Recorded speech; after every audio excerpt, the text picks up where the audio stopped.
Assalamualaikum warahmatullahi wabarakatuh. Tabi pun ngalimporo. Halo pemirsa nemu nyimah. Berjumpa kembali bersama Ibu Puspita dan tentunya di program yang spesial ini ya. Kita sudah kedatangan narasumber seorang pewarah atau dalang dari Wayang Sekeli Lampung. Ya, sudah ada di sini narasumber spesial kita yaitu Bapak Supriyanto. Mari kita sapa terlebih dahulu. Assalamualaikum Bapak. Waalaikumsalam warahmatullahi wabarakatuh. Gimana kabarnya Pak? Alhamdulillah, Alhamdulillah baik, sehat. Ya Bapak Supriyanto selaku pewarah atau dalang dari Wayang Sekeli Lampung. Ya. Nah, ayo mau tanya nih Pak, Ya. Bisa diceritain nggak Pak latar belakang munculnya Wayang Sekeli Lampung itu sendiri Bapak? Iya. Latar belakang Wayang Sekeli itu awalnya adalah kita itu menginginkan pelestarian nilai-nilai tradisi Lampung itu supaya bisa dikenal oleh masyarakat umum, misalnya seperti sastra Lampung ataupun hikayat cerita, legenda mitos, cerita rakyat masyarakat Lampung. Nah, kita angkat dengan media wayang. Sebenarnya wayang itu sendiri kalau bahasa Lampungnya linau. Linau, ya. Linau itu artinya bayangan. Nah, kemudian pada waktu itu yang ada melatar belakangi kenapa sih harus menggunakan linau, mengangkatkan cerita-cerita atau nilai-nilai tradisi budaya Lampung itu. Pada waktu itu memang tergugah rasa ketika saya masih di Tulang Bawang, Menggala. Saya dulu waktu itu tercetus ide ini dari Menggala, Tulang Bawang. Dan saya punya guru besar saya terkait dengan seni budaya Lampung itu almarhum Marwansyah Warganegara. Dan banyak lagi, Pak Pesirah, Pak Idham, yang dari tokoh-tokoh adat di Megopak, Tulang Bawang. Kemudian kami diskusikan terkait dengan niatan pelestarian nilai-nilai tradisi budaya Lampung melalui media wayang, apakah diperbolehkan. Pada waktu itu kurang lebihnya tahun 2005. Baik. Tahun 2005 itu kami mengadakan semacam diskusi atau sarasehan atau kalau secara adat ada semacam pepung atau merwatin ya, atau musyawarah adat gitu kan, terkait dengan akan mengangkatkan pada waktu itu tentang cerita yang ada di wilayah Menggala pada waktu itu. Salah satunya cerita itu seperti sejarah Tolang Pohwang atau riwayat perjalanan si Panglima Chinghu ke wilayah Sungai Tulang Bawang pada waktu itu. Kita kemas ke dalam bentuk alur cerita linau tadi. Disitulah proses awal pertama kita semacam ada masukan atau sharing ya, saran masukan dari para tokoh penyimbang adat pada waktu itu, bahwasanya antara sosok wayang dan linau itu masih pro kontra pada waktu itu. Ada yang menginginkan jangan wayang, kalau wayang itu istilahnya Jawa, gimana kalau linau. Nah, ini dari proses penamaan ini aja sempat belum clear pada waktu itu.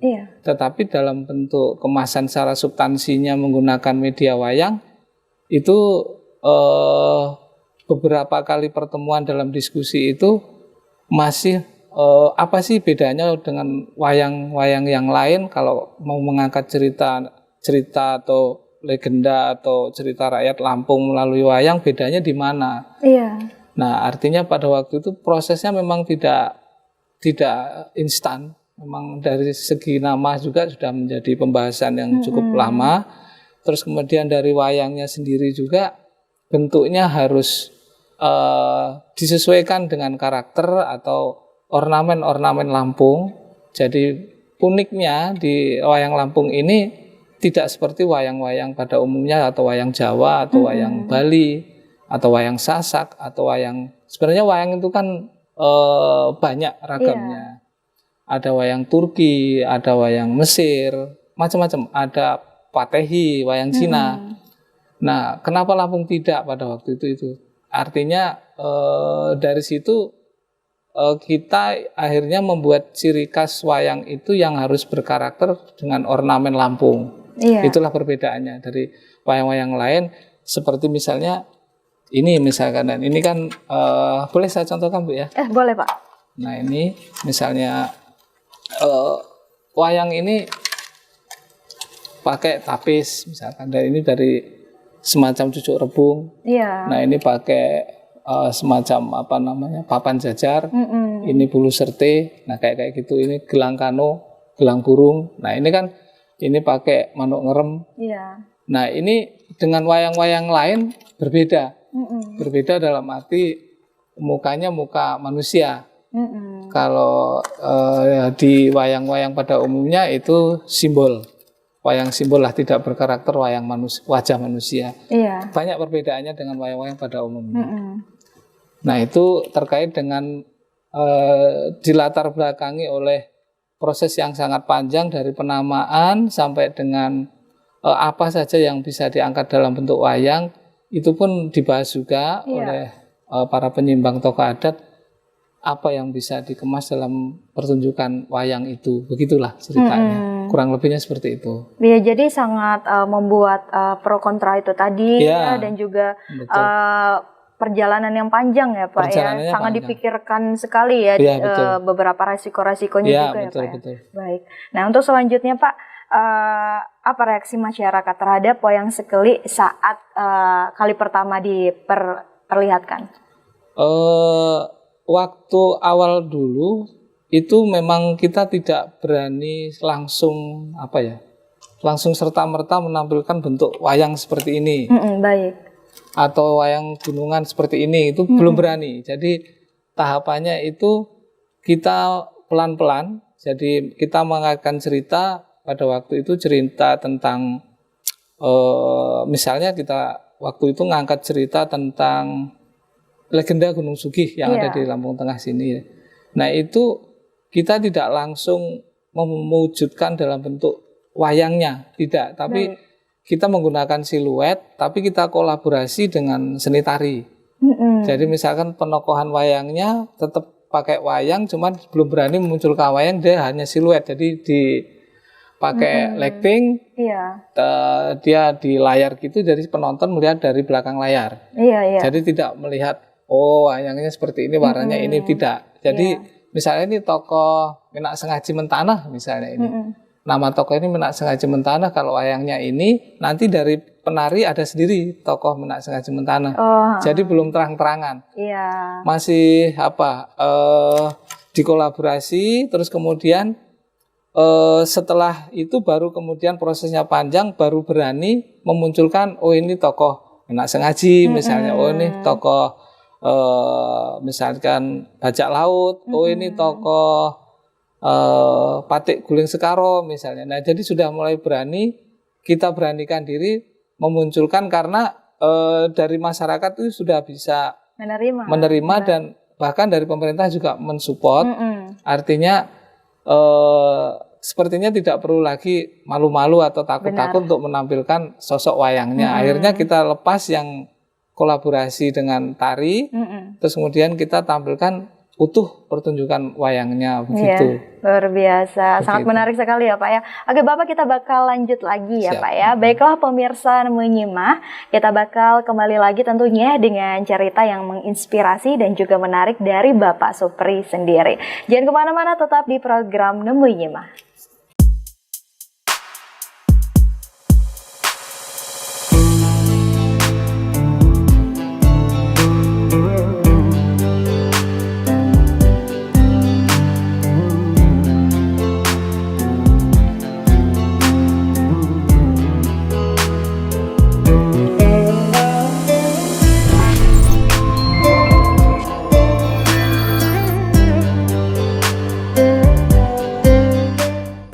Baiklah, kembali lagi bersama Ibu Puspita, pemirsa Nemu Nyimak. Di program kali ini masih dengan narasumber spesial kita, yaitu Bapak Supri selaku pewarah atau dalang wayang sekeli. Oke, baik Pak Supri.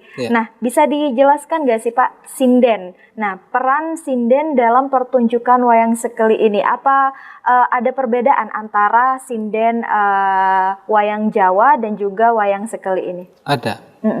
Perbedaannya sangat berbeda. Jadi kalau untuk saat ini sinden di wayang sekeli itu masih membawakan lagu-lagu secara lagu klasik ya, lagu klasik Lampung, gitar tunggal istilahnya, gitar tunggal yang notabene belum sampai kepada tahap sebagai pelantun iringan dalam sebuah kemasan pertunjukan musik wayang sekeli.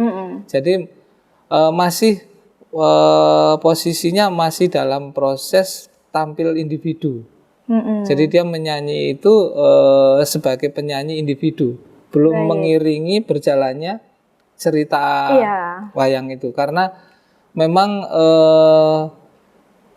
sebetulnya kalau mau di dalam kemasan pertunjukan wayang sekeli itu masih perlu proses yang panjang lagi. Karena di dalam sebuah pertunjukan wayang itu menurut saya walaupun kita sudah bakukan pertunjukannya durasi maksimal 2 jam, cuman di sini terkait dengan vokal wirasuara atau vokal pria atau suarawati vokal putri atau sinden tadi itu belum mendapatkan prim atau format dalam pertunjukan itu jadi kesatuan belum. Masih sifatnya tampilan untuk yang patun atau yang nyanyi lah, bernyanyi. Jadi belum mengiringi alurnya cerita itu belum. Berarti masih perlu proses panjang lagi untuk menyatukan antara vokalis pria, vokalis wanita di dalam iringan wayang sekeli itu. Jadi untuk saat ini masih membawakan lagu lah, membawakan sebagai penyanyi. Sebagai penyanyi yang sifatnya tampil individu ya, masih berdiri sendiri.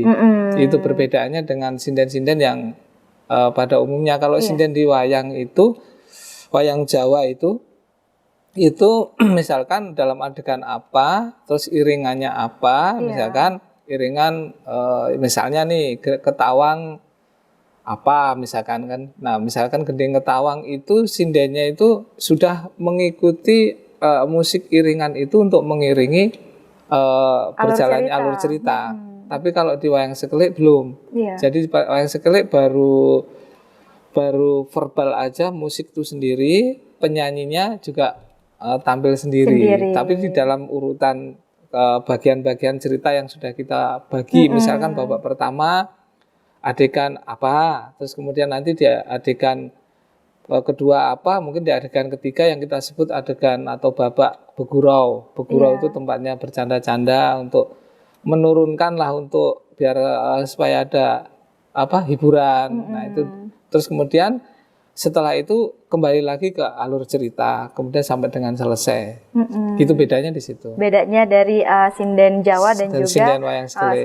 Wayang sekeli. Baik. Betul. Nah selanjutnya Pak, bisa dijelaskan nggak Pak tentang instrumen yang mengiringi wayang sekeli ini? Ya, kalau instrumen untuk mengiringi wayang sekeli itu kita memang memprioritaskan, bisa dikatakan 75% itu harus alat musik tradisional seperti talo balak, gambus, terus kemudian rebana, terus kemudian gamelan pring atau kulintang pring, terus cetik itu, kemudian serdam atau suling, kalau bahasa Lampungnya serdam. Nah itu yang skala prioritasnya untuk mengiringi wayang sekeli. Nah untuk yang seperti keyboard itu hanya untuk efek-efek tambahan yang misalkan untuk membantu suasana lah, misalkan suasana dalam paklirannya, dalam pertunjukannya itu tegang, itu harus perlu suara yang gemuruh dan lain sebagainya, misalnya seperti itu aja. Tapi lebih dominan atau lebih diprioritaskan alat musik tradisional Lampung. Baik. Oke, dan sudah hadir di sini, sudah dibawakan oleh Bapak Supri beberapa tokoh ya Pak ya. Ya, ini bisa diceritakan nggak Pak tokoh siapa saja? Ini kalau di lakon legenda Gunung Sugih, ini tokoh Menak Sengaji Mentana. Menak Sengaji Mentana. Kalau ini kalau di cerita legenda Gunung Sugih ini sebagai Maskal Sigalang-Galang.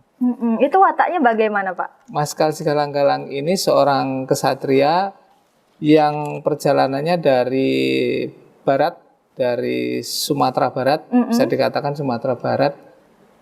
Dia mengarungi bukit tinggi berbagai ini ya, kemudian singgahlah sampai di dulu ini namanya Gunung Sugih itu Pulau Apus namanya. Pulau Apus. Pulau Apus. Nah, ini punya saudara kembar, bisa dikatakan kembar, tapi sebenarnya tidak kembar, saudara dekatnya yang bernama Patik Guling Sekaro, nggak saya bawa. Iya. Patik Guling Sekaro ini dari barat juga, dari Sumatera Barat juga. Nah, ini kalau ini tokoh yang ada di mana namanya, Seputih Surabaya. Seputih Surabaya. Ya. Ini legenda Gunung Sugih ini sudah sangat sering kita tampilkan, bahkan di media sosial atau di YouTube, di mana-mana sudah, di TVRI sudah, di mana-mana sudah kita tampilkan legenda Gunung Sugih. Nah, ini salah satu tokoh wayangnya. Keren sekali. Ini belum semua ya Pak, hanya 2 yang di rumah banyak sekali berarti ya? Ada banyak. Oke, baik. Oke, kalau ini sendiri nih Pak, ini namanya gunungan. Ya. Oke, kalau gunungan ini sifatnya bagaimana Pak? Sebenarnya gunungan itu di dalam dunia pewayangan itu merupakan simbol daripada alam semesta, atau bisa dikatakan ini adalah pohon kehidupan. Kalau sebenarnya di dalam filosofi tentang gunungan itu kan ada yang namanya pohon kehidupan, kalau di istilah kita namanya di Lampung itu pohon hayat. Nah, pohon hayat itu saya terinspirasi pada waktu guru besar saya, Adin Marwansa warga negara, dan juga ditambah dikuatkan lagi oleh Bapak Ansori Jausal. Kalau gunungan kita Lampung itu sebenarnya sudah ada contoh atau gambar yang pasti terkait dengan seperti apa sih gunungan Kayon atau gunungan Lampung itu. Nah, itu dari pohon hayat. Nah, kemudian karena era ini menurut saya ya, karena ini kan memang murni inspirasi dari saya sendiri. Baik. Jadi pohon hayat itu merupakan keseimbangan alam antara alam atas dan alam bawah. Dan itu memang udah ada, dipercaya dari sejak zaman animisme, dinamisme, yang namanya simbol sebuah kayon atau kayu atau kehidupan itu disimbolkan dengan gunungan atau seperti inilah, kurang lebih seperti ini. Jadi di sini kan saya simbolkan karena kita di Lampung Tengah ini Abung Siwamego atau 9 kebuayan. Jadi perlambangannya ini adalah 9 siger wanita ini 9. Jadi sebagai simbol 9 kebuayan. Terus kemudian kenapa ini ada semacam simbol wanita atau perempuan? Di sini saya membedakan antara gunungan perempuan dan gunungan laki-laki. Kalau gunungan laki-laki yang di sini. Nah, ini gunungan laki-laki saya menggunakan simbol kopiah emas. Baik. Nah, ini kopiah emas yang kita pakai untuk pria. Nah, ini yang dipakai untuk putri, siger namanya. Siger, iya. Nah, ya, kira-kira begitu. Itulah perbedaannya ya Pak. Jadi keseimbangan tadi saya simpulkan, kalau ada siang, ada malam. Kalau ada laki, ada perempuan. Berpasang-pasangan. Dan terusnya seperti itu. Baik, menarik sekali. Nanti kita lanjut lagi ya Pak ya. Oke, baiklah pemirsa yang menyimak, kami akan kembali lagi tentunya tetap di Devika TV.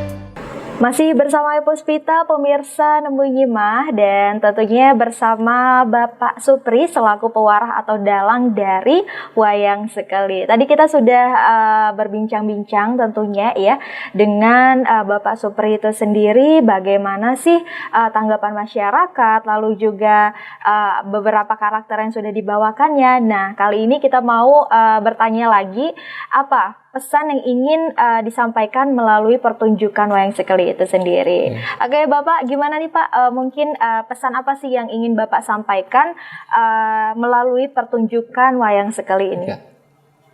Dalam pertunjukan Wayang Sekeli ini sebenarnya kita ada visi dan misinya. Baik. Dan punya visi di sini bagaimana generasi kita, terutama generasi muda, khususnya di Lampung ini, akan lebih mengenal dan mencintai budayanya. Satu, artinya dari saat ini terkait dengan muatan lokal yang ada di pendidikan, di sekolah, terutama di sekolah dasar, itu berbahasa Lampung, sastra Lampung itu sangat menjadi prioritas untuk dipelajari. Nah, pada faktanya yang menjadi tantangan kita di sini adalah memang sulit untuk mempertahankan nilai-nilai budaya kita sendiri apabila kita tidak bisa memberikan semacam sebuah media atau untuk mengedukasi generasi kita, salah satunya dengan menggunakan Wayang Sekeli tadi. Nah, itu tujuannya tidak lain supaya nilai-nilai tradisi budaya Lampung itu lestari dan tetap berkembang. Nah, terus kemudian misi kita bisa dikatakan sebagai literasi, sebagai edukasi generasi bangsa kita untuk lebih kita mengenal sejarah, mengenal leluhur-leluhur sejarah yang ada di Lampung ini. Tidak hanya sejarah, tetapi kita punya karakter tersendiri yang berkarakter lah. Karena kalau kita tidak mengenal budaya kita, secara otomatis kita tidak berkarakter.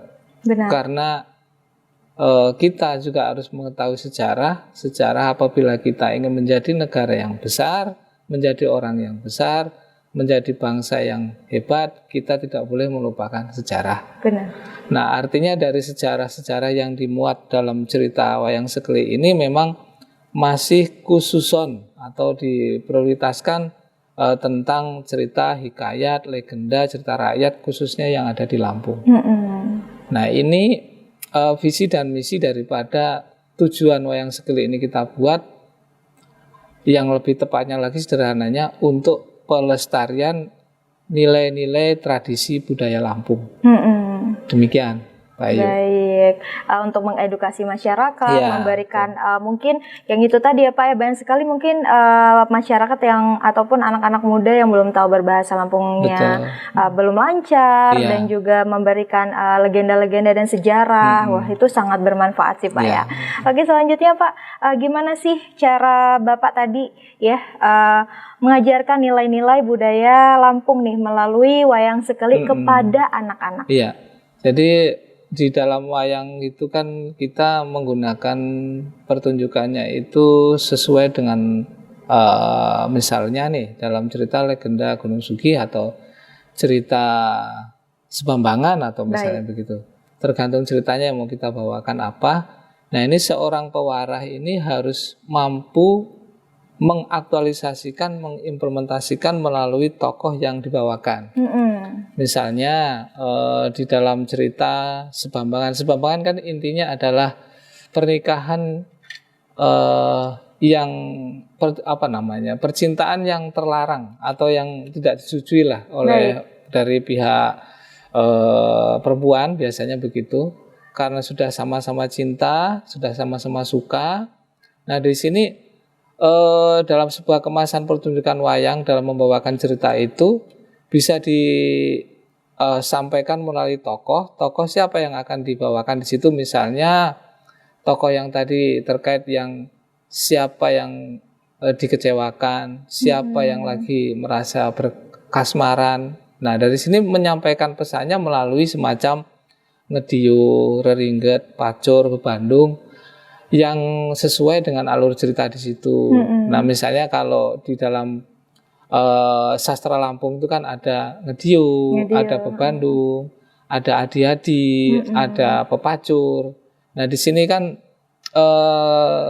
dalam pertunjukan wayang kita juga menampilkan sastra-sastra lisannya seperti ngediu itu. Nah, itu penyampaiannya juga dalam bentuk kritikan atau nasihatnya juga melalui tokoh yang sesuai dengan, misalnya nih ayahnya si Alip misalnya. Alip ini yang sudah sama cintanya, sukanya ini dalam cerita Sebambangan ya misalnya. Si Alip ini suka dengan Ayu, tapi keluarganya Ayu tidak menyetujui. Nah, keduanya antara Alip dengan Ayu kemudian sepakat untuk lari pun lari ke pihak keluarganya Alip. Nah, disitulah akhirnya secara tradisi masyarakat Lampung di sini kan harus diselesaikan secara baik-baik. Nah, kemudian jangan sampai melanggar norma-norma dalam adat atau norma-norma dalam etika kehidupan bersosial. Nah, akhirnya secepat mungkin bagaimana caranya supaya di dalam perjalanan proses percintaan antara si Alip dengan Ayu tadi itu bisa berjalan dengan normal, artinya normal dari pihak perempuan maupun pihak laki, tidak ada permasalahan yang melanggar hukum, baik melanggar hukum agama maupun melanggar hukum adat. Nah, akhirnya disitulah ada semacam pesan dan kesan untuk disampaikan kepada publik atau masyarakat melalui wayang itu, wayang Sekele itu. Demikian. Baik, luar biasa banget ya Pak, ceritanya itu baik. Dan untuk sekarang nih Pak ya, mungkin untuk sesi terakhir nih Pak, apa pesan Bapak untuk masyarakat Lampung Tengah? Pesan saya untuk seluruh masyarakat Lampung Tengah terkait dengan ini, kalau saya bilang seni pertunjukan sebuah inovasi ya, inovasi. Memang wayang Sekele ini supaya lebih familiar sih sebenarnya disebut wayang. Sebenarnya kalau Lampung itu punya nama sendiri, namanya Linau. Nah, Linau. Cuman kalau kita berbicara Linau Sekele itu kayaknya kurang familiar di telinga para masyarakat lah. Nah, makanya kita menggunakan wayang. Jadi sebenarnya wayang itu tidak hanya punya Jawa, tidak hanya punya Sunda, tidak hanya punya Bali. Jadi hampir di seluruh negara itu punya wayang. Cuman wayang pun itu bahasanya berbeda-beda. Kalau bahasa Inggrisnya kan puppet atau boneka, atau kemudian kalau bahasa Cinanya potehi, macam-macam. Ada yang kalau wayang Turki juga ada, wayang Mesir tadi juga ada, wayang Arab pun ada, wayang India juga ada. Jadi kenapa kita ini tidak ada salahnya apabila kita mengangkat sebuah nilai-nilai tradisi masyarakat Lampung ini ya dengan menggunakan media wayang, karena wayang itu dari kata bayang. Benar. W dan B itu sinonim. W dan B itu misalkan batu itu kalau di ininya watu. Kalau weteng itu beteng. Kalau Lampungnya beteng. Kalau batuk Jawanya watu. Artinya W dan B itu sinonim, persamaan. Wayang, bayang. Nah, itulah kira-kira. Jadi wayang itu memang dari kata bayang. Jadi bayangan. Jadi kenapa disebut wayang Sekele? Bayangan Sekele. Sekele itu kan bahasa Lampung artinya saudara. Jadi ini penggambaran tentang saudara kita Lampung. Jadi kita ambil hikmah positifnya, yang tidak baik ya jangan diambil, yang positif-positif, yang ajaran yang baik ya kita serap yang baik. Jadi tujuan saya untuk berinovasi tentang mengangkat nilai seni tradisional melalui media wayang Sekele ini kepada masyarakat Lampung Tengah adalah cintailah budaya kita dan tetap kita pegang teguh karakter kita sebagai masyarakat Lampung yang berwibawa. Demikian. Terima Luar kasih. biasa sekali. Terima kasih ya Bapak Supri Ya. sudah hadir di program Nemu Nyimah dan juga sudah memberikan edukasi kepada masyarakat bagaimana cerita dari wayang sekeli ini tadi. Sepertinya kapan-kapan nanti kita akan main ke sanggar Widya. Bapak Ya, di siap. Widya Sasmita ya. Iya, Oke, di Gunung baik. Jaya, ya. Terima kasih banyak ya Pak ya. Sama-sama, ya. Baiklah pemirsa Nemu Nyimah, total sudah kebersamaan kita dengan Bapak Supri selaku pewarah ataupun dalang wayang sekeli itu tadi. Dan untuk Anda pemirsa Nemu Nyimah yang ingin melihat kembali ya tayangan wayang sekeli yang telah dibawakan oleh Bapak Supri ada di YouTube channel Davika TV. Bisa langsung ya dilihat aja di gadgetnya masing-masing. Dan terima kasih untuk pemirsa Nemu Nyimah yang sudah menyaksikan program ini. Semoga menjadi salah satu edukasi untuk Anda untuk mengenal lebih jauh wayang sekeli yang ada di Lampung. Ayu Puspita pamit undur diri dan terima kasih atas kebersamaannya. Salam kebudayaan.